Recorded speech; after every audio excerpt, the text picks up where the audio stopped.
เพื่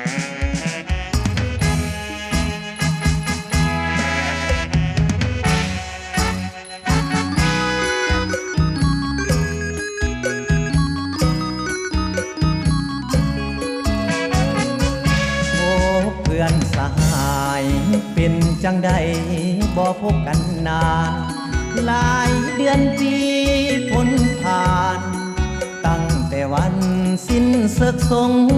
ครามครอบครัวทางบ้านเป็นจังใดเฮาขอฝากถามก็แข็งแรงหมดเพื่อนแล้วเฮาลดดีใจนำที่สหายยังแข็งแรงอยู่ก็แข็งแรงลูกหลานเบิ่งแย้งเขาเอาใจใส่พักลัดเพิ่น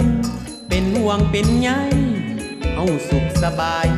อยู่น้ำลูกเต้าก็เป็นแต่บุญมาคำจูนบ่ได้ง่วมเหงาสุขภาพของโลกผู้เฒ่าออดแอดเป็นธรรมดาเห็นหน้าเพื่อนแล้วเฮาลดคิดอดีตผ่านมา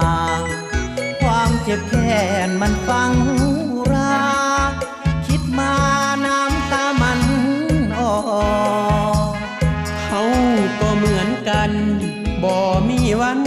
สิลืมได้ดอกภาพสงครามมันร้อนมันหลอกนอนยังฝันเกี่ยวพันทุกคืนมันเป็นเรื่องเก่าเฮาเศร้าเว้าสนอเสียวสหายเรื่องเก่าๆให้มันเป็นฝันหายมาเว้าเรื่องใหม่ที่มันสร้างสรรค์เฮาต้องเข้มแข็งรักษาสุขภาพให้อยู่นานอยู่บอกสอน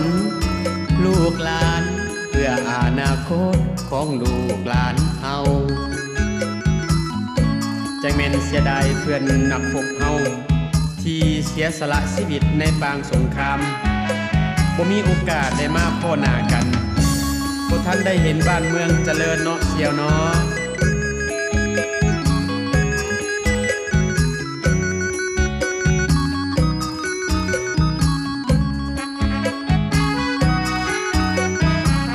เห็นหน้าเพื่อนแล้วเฮาลดคิดอดีตผ่านมาความเจ็บแค้นมันฟังราคิดมาน้ำตามันออกเฮาก็เหมือนกันบ่มีวันสิลืมได้ดอกภาพสงครามมันร้อนมันหลอกนอนยังฝันเกี่ยวพันทุกคืนมันเป็นเรื่องเก่าเฮาเศร้าเว้าสนอเสียวสหายเรื่องเก่าๆให้มันเป็นฝันหายมาเว้าเรื่องใหม่ที่มันสร้างสรรค์เฮา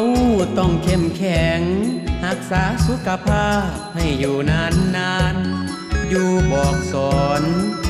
ลูกหลานเพื่ออนาคตของลูกหลานเฮา